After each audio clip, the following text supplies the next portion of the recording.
Et yo tout le monde, c'est José4, j'espère que vous allez bien, moi ça va super. Aujourd'hui on se retrouve pour une petite expérimentation. J'ai un disque dur ici de 3 Tera, 3 pouces et demi Seagate, qui est mort. Et donc bon, on va un peu regarder, alors on va pas forcément pouvoir voir qu'est-ce qui fonctionne plus. Mais bon, on va un peu voir comment c'est construit. C'est plus un peu vidéo exploratoire. Alors, on va commencer, je vais commencer par le présenter. Donc, comme j'ai dit, Seagate Desktop 3000 Go. En SATA, il a tourné pendant quelques années dans le NAS. Ensuite, il a commencé à avoir des secteurs défectueux. Je l'ai fait tourner pendant quelques années dans le PC avec les données pas importantes du tout. Et il a fini par décéder. Donc en tout, je pense qu'il a eu quelque chose comme 3 ans où il a tourné 100% tous les jours, 7 jours sur 7 dans le NAS. Et ensuite encore peut-être 2 ans, 1 année et demie, 2 ans comme ça dans mon PC. On va commencer par la carte électronique.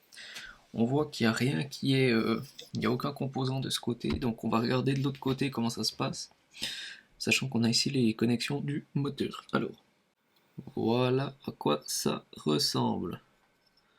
Donc on a... ok. Ici on a un petit renfoncement apparemment. Oui.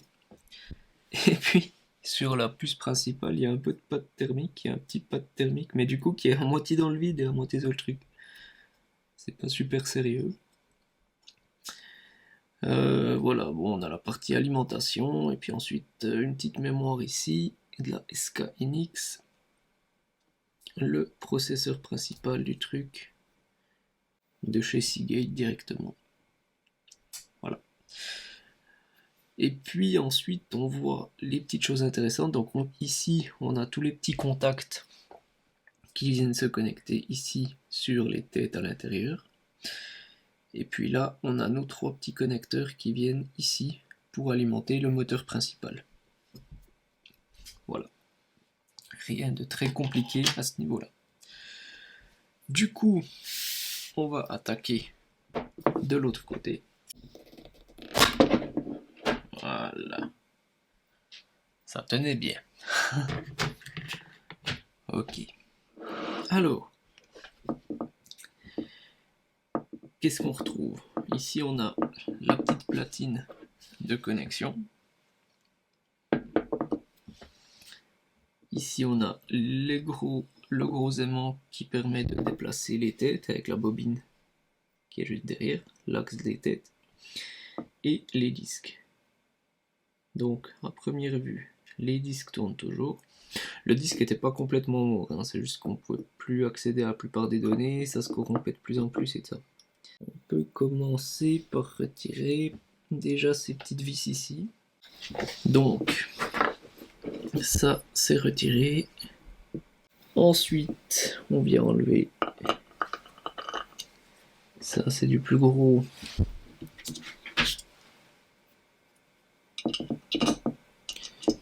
Je me suis dit que j'allais utiliser que 2 types de vis, mais en fait non, on est à 3. Du coup,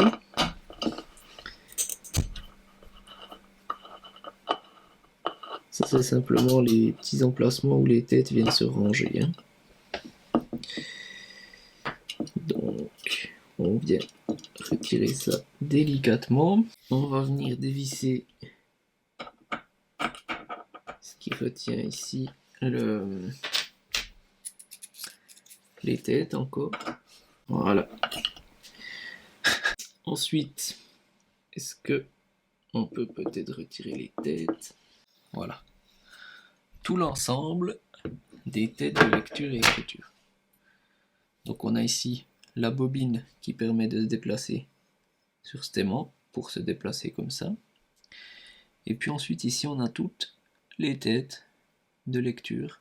Donc là on en a 6 têtes lecture-écriture parce qu'on a 3 plateaux double face.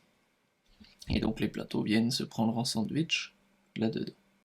Maintenant il nous reste à retirer la deuxième partie de l'aimant. Voilà. Et ensuite on peut s'attaquer au et voilà les fameux disques, enfin un des fameux disques du disque dur. Donc voilà à quoi ça ressemble un disque de disque dur.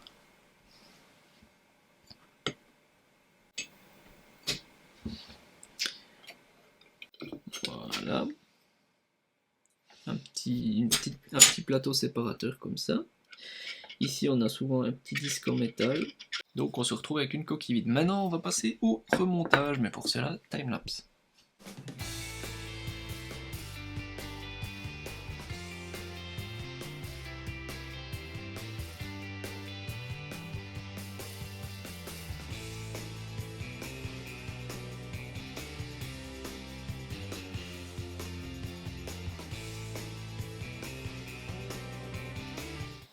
Voilà, c'est fini. Si on exclut l'étiquette qui est un peu déchirée, j'ai réussi à le remonter à 100% avec toutes les vis et tout.